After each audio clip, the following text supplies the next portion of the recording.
Are you tired of the Bone Spear meta? Do you miss your minion bros? Do you want to play a real Necromancer? If so, the Shadow MinionMancer might be for you.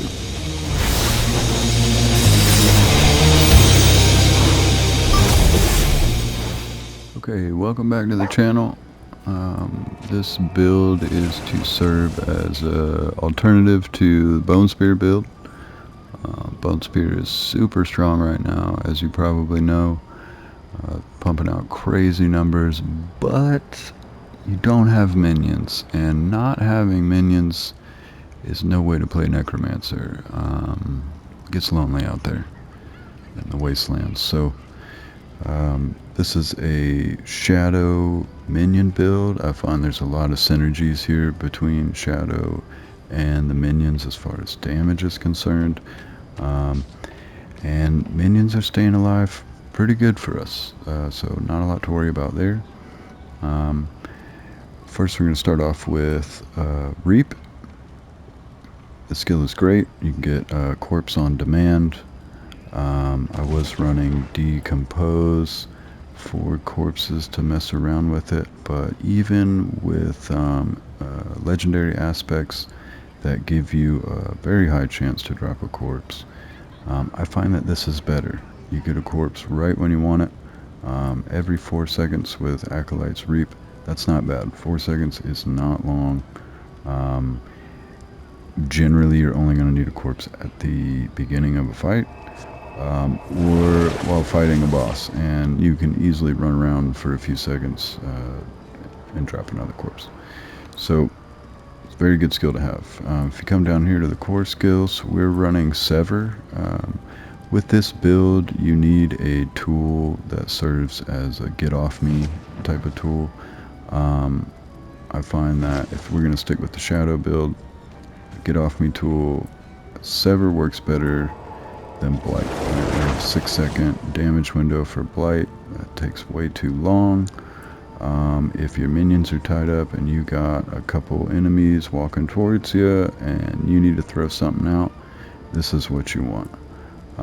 We're using Supernatural Sever over Paranormal Sever, which gives vulnerable, but for the intended purpose of this move, I want more damage right away. Okay, so we're running 11 minions at 2% each. It's 22%. We're hitting for well over 100, and if an enemy is close to you, it's going to come back, it's going to hit them again. If we come down here, our second damage dealer is going to be Corpse Explosion. That second rank in there isn't super important. You could put that somewhere else if you really wanted. But what is important is Blighted Corpse Explosion. We are going to want to deal this shadow damage. It's going to synergize with a lot of other stuff we got coming up, a lot of our passives. We are going to fill the entire battlefield with this vile miasma. Right here, definitely want Skeletal Warrior Mastery. Get those skeletons hardy and pumping out more damage. Here we have Grim Harvest. Generates 2 essence. I find that with this and the mages, this is plenty. I'm never really running out of essence at all. You are blowing up corpses left and right. You're healing your skeletons with corpses. You're going to be fine on essence. But we do want this at rank 3 here for the extra damage. Also, Death's Embrace, a little more damage, but most importantly, damage reduction. That's really nice to have in tight spaces, against elites, that type of stuff. Decrepify, we're going to need to slow enemies down in order to synergize with some of our shadow passives. So Decrepify, really great tool, more damage reduction. The slowdown allows your minions to kind of get in position and be able to fight. This is a really great tool. We're going to do Aberrant Crepify just for the additional cooldown reduction. Very nice to have. Skeletal Mage Mastery at 3 ranks. Get them healthy and hardy. Real quick before I forget, we're actually not running Hewed Flesh on this. I find that between your Skeletal Reapers and your Reap basic skill that you have plenty of corpses. I don't really see the need for this. Maybe in the future that might change, but right now, like, there's corpses everywhere. Moving on, we're going to come down here. This is a very important tree. We got a lot of good passives down here, starting out with Necrotic Carapace. Fortify is really good in Diablo 4. Anytime you can get it, it's nice to have. Like I said, there's going to be corpses all over the place, and when a corpse is formed from your skills or your minions, fortify for 6% base life. That's a nice little chunk, and they're going to be dropping so fast. You're going to be fortified quite a bit. Over here, I'm not too worried about movement speed inside Reaper's Pursuit. I'd rather spend points and lean into Necromancer's strengths instead of trying to overcome this weakness that he has. That being said, Gloom, extra damage when you're using darkness skills. Really nice to have. You can get up to 18% extra damage here. Terror, incredible skill. You're going to deal 15% bonus damage to enemies that are slowed from Decrepify, and 15% bonus damages to enemies who are stunned. And we're going to stun enemies with crippling darkness. Okay, darkness skills have up to a 15% chance to stun for 3 seconds. This is really good. Crowd control is also huge in Diablo 4. Being able to stun for 3 seconds is massive. The amount of damage that you can lay down in a few seconds is really, really big. So having a chance at this, very, very good. Don't want to give that up. And these stack. So we're going into a fight. We're going to hit the mob with Decrepify. They'll be slowed down. If any of them get stunned from the constant ticking of our Shadow Corpse explosion, or our Reapers, right? This is going to stack. We're going to get 30% bonus damage. Excellent, excellent skill. Coming down here, you want to max all these out, right? This is a minion build after all, and we want all of these to have 3 ranks. After you've been healthy for 4 seconds, minions attack faster. Very nice. When you're close to your minions, you get 30% increased damage. Also really good. Even if you're hanging back next to your mages, they're going to get damage. If you're hanging up near your warriors, they're going to get damage. If you guys are in a tight space and you're all together, everybody's getting damage. Your minions cannot lose more than 30% of their maximum life from a single damage instance. Really strong, great against bosses who hit hard. This is going to keep them alive. And every 5 seconds you can deal 60% of their health to them. So, you know, bosses attack kind of slow. While they hit hard, there's a lot of space between their attacks. And if you're staying on top of your heals and your corpses, there should be no reason, if they can't lose more than 30% in a single instance, that you can't get them all healed back up. It only takes 1 corpse to heal all your people. It's very easy to do. Coming down here to our key passive, we're running Shadow Blight. Again, extra damage, 22% damage. That's awesome, right? Shadow Blight damage, let's see, Shadow damage infects enemies with Shadow Blight for 2 seconds. You and your minions deal 10% bonus damage to enemies with Shadow Blight. So automatically you're getting that right off the rip as soon as you pop a corpse. Every 10th time an enemy receives shadow damage from you or your minions, while they are affected by Shadow Blight, they take an additional 22% shadow damage. Like I said, we're going to be filling the battlefield with these corpses. So everything is taking shadow damage all the time. It's constantly ticking away. So being able to get this to proc all the time is just so good. You could maybe make an argument for Kalan's Edict, but I don't think that the attack speed really compares to this. When you're talking about your corpses hitting people that your minions aren't, right? This is always working. Very, very strong. So that's the build. I'm going to pipe in some gameplay here. You guys can see it in action. Did a little nightmare dungeon. Nothing too high level. I'm only level 64.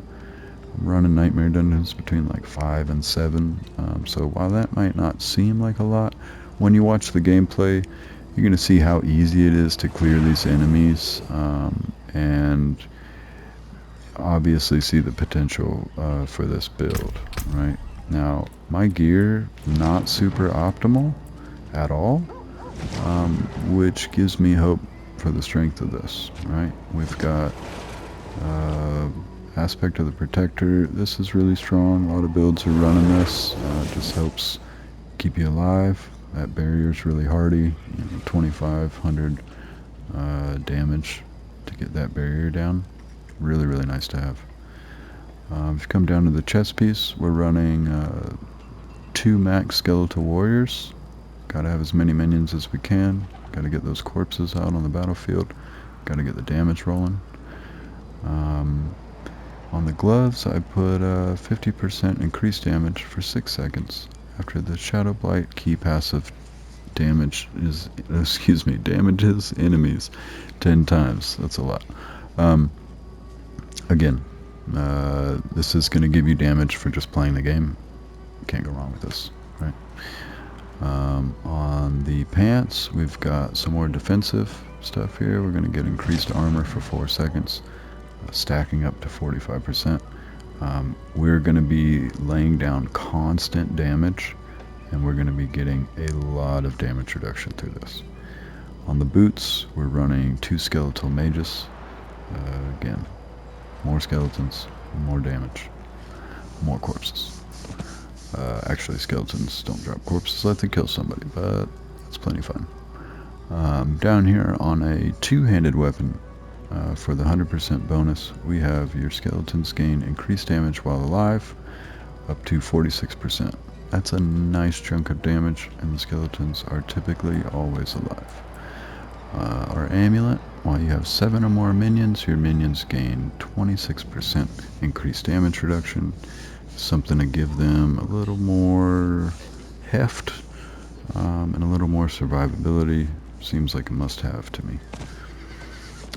This is kind of a fun one, and you can change this out, but I just got this and I'm tying it into the shadow build, and I really like Blood Wave, so I think this skill is great. Bone Storm is also really good, so I think no matter which way you wanted to go, this is a really good skill. And I'll show you another ring you could use instead of this. Oh, we've been disconnected from the game. Let's get back in here and show you this.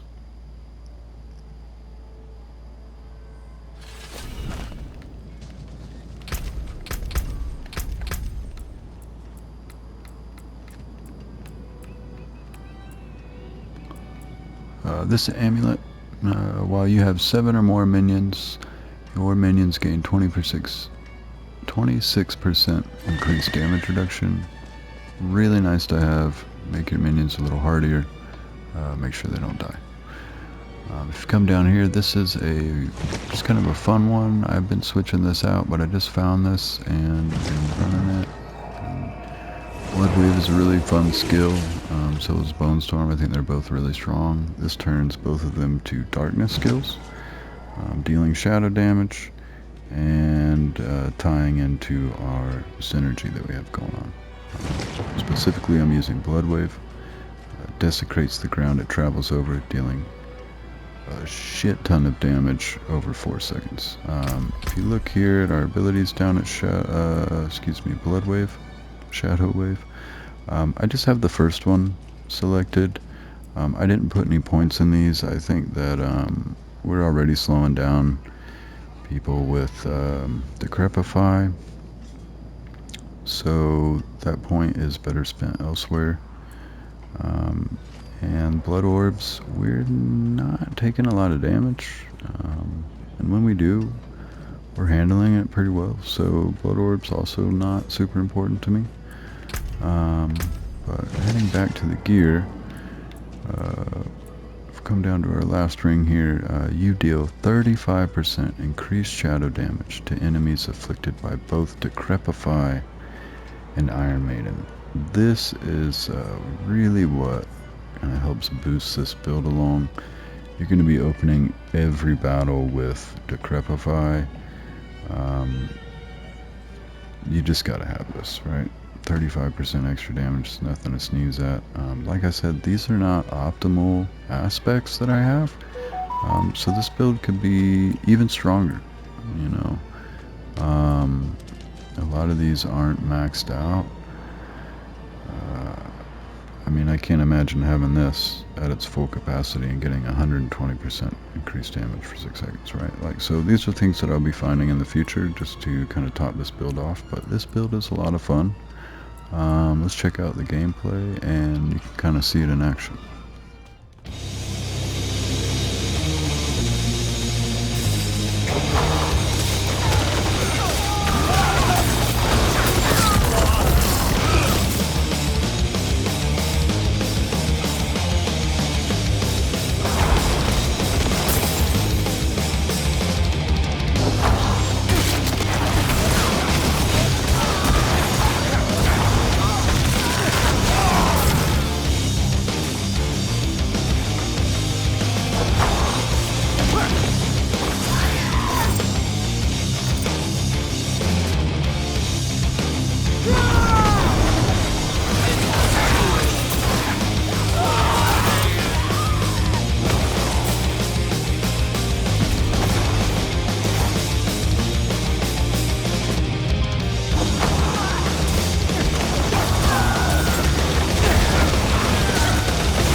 So as you can see, the build is plenty strong, running through mobs fairly easily, not really having any trouble with elite packs. I really like it. It's a lot of fun. You get to use your minions, everybody stays healthy, everybody's hitting for a lot of damage. One thing that I forgot to mention was my my golem setup. I sacrificed the golem for really any of them work. I was using attack speed, but I'm going to try out crit damage. Like I said, any of them work, but you can find this build on max roll, and I'll leave the description in the comments. But thanks for watching, and we'll catch you in the next one.